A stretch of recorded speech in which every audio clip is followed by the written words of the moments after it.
Title: Eternal Dominion, the unchallenged reign of the Galactic Empire for 10,000 years. The Galactic Empire stood unshaken.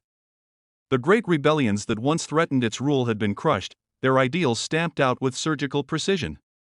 The warlords who rose against it were burned from history, their names erased, their worlds repurposed for imperial progress.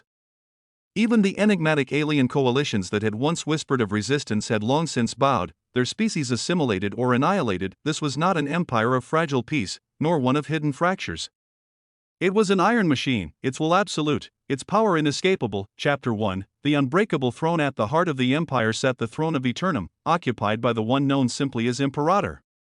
He was neither a man nor a god, but something more, a constructive history, an amalgamation of rulers past. The moment one imperator fell, another was selected from the endless vault of clone successors, their minds filled with the memories of those before them. The empire did not rely on the whims of a single ruler, it was a seamless continuation, an unbroken chain of will. Imperator Aetius IX watched as yet another world was integrated into the empire's domain. The planet Solvan, a once proud civilization of warrior philosophers, had been reduced to docile servants. Its libraries were stripped, its history rewritten, its people reprogrammed through generations of conditioning. They no longer dreamed of rebellion. They could not dream of rebellion. Chapter 2, The science of control. The empire had long since surpassed the need for brute force oppression. Instead, it wielded control with elegance. A civilization could not rebel if it did not know rebellion was possible. Every world under its rule was flooded with cultural programming, stories of how resistance was foolish, how the empire had always existed, how its reign was the natural order of things. Even time itself was rewritten. Histories were altered, erased, or restructured. The past became whatever the empire declared it to be. Ancient revolts that had once shaken its foundations were rebranded as insignificant skirmishes, their heroes forgotten, and if ever a world somehow remembered defiance, if whispers of rebellion surfaced, the empire had its ultimate weapon, the eradication protocol. A fleet would descend, not to slaughter, but to rewrite. Minds were wiped clean, infrastructure repurposed, entire cultures reconstructed from the ground up. The very concept of rebellion was purged. Chapter 3, The final challenge. Yet, deep in the outer reaches, beyond the mapped territories, something stirred. It was not a fleet, nor an army, nor an empire. It was a word. A fragment of truth, a ripple in the empire's perfect order. A single historian on a forgotten colony world uncovered a data archive, one that predated the empire's dominion. It spoke of a time when the empire had not yet ruled, when it had struggled against defiant civilizations. When the galaxy had been free of this knowledge spread like a virus, the empire's censors moved swiftly, deleting, erasing, rewriting. But something had changed. The idea had taken root, and an idea could not be erased as easily as data. For the first time in 10,000 years, there was doubt.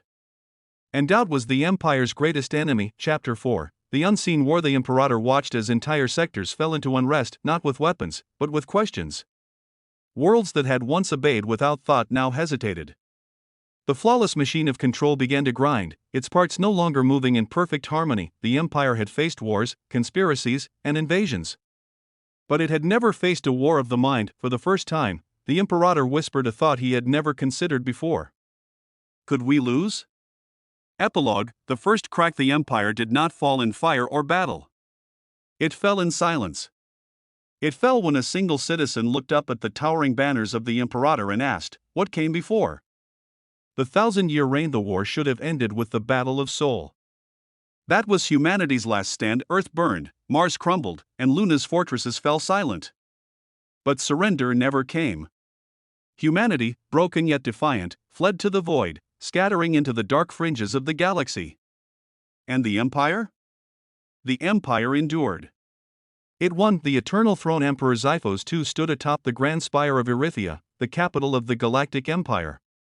The city stretched beyond the horizon, a labyrinth of silver towers and starport spires bathed in the eternal glow of artificial suns. Beneath him, billions knelt in reverence, their voices chanting the imperial creed. The empire had ruled for 1,000 years, and yet, the war never truly ended. Humanity had not been exterminated, nor had it surrendered. It had simply become a legend, a ghost in the machine, a whisper in the dark. They were no longer a nation but a myth, a faceless resistance known only as the Remnant. Xiphos turned to his minister of war, Lord Velos. Has the Inquisition located them? Velos hesitated, his cybernetic eye flickering with data streams. They are elusive, my emperor. Every time we strike, they vanish. They operate outside our borders, using lost hyperlanes, forgotten stations. But their actions are growing bolder. Xiphos exhaled slowly. They are growing desperate. He turned back to the city. The Empire's banners flew high, a testament to its strength. The Galactic Empire had crushed the rebellions, obliterated the traitors, and enslaved the lesser species. It had conquered every known system, yet, it could not kill a shadow of the remnant strikes on the dead world of Karis 9. Beneath the ice storms, the remnant gathered. Their leader, Captain Ilara Voss, stood before her soldiers, a ragged, hardened assembly of warriors, smugglers, and exiles. They were the last of humanity, the ones who refused to kneel. We strike Erythia tonight, she declared. Not to win the war. Not to reclaim Earth. But to remind them that we are still here. The plan was suicidal. The Empire's defenses were impenetrable, its fleets invincible. But the remnant had one advantage: they were ghosts, and ghosts did not fight fair. The fall of the immortal on the eve of the Emperor's anniversary, Erythia burned, explosions rippled through the city as the remnant infiltrated its highest spires. They had no fleet, no army, only sabotage, only chaos. They collapsed starports, assassinated ministers, turned the Empire's own war machines against itself, and in the throne room of the Grand Spire, Ilara Voss faced Emperor Xiphos II. You think this will end us? Xiphos sneered, his ornate armor gleaming in the flames. The Empire is eternal. Ilara smiled grimly. No empire is. She pressed the detonator. The Grand Spire shattered, the symbol of imperial power crumbling into the streets below. Epilogue: the war never ends. The Empire survived. It always did.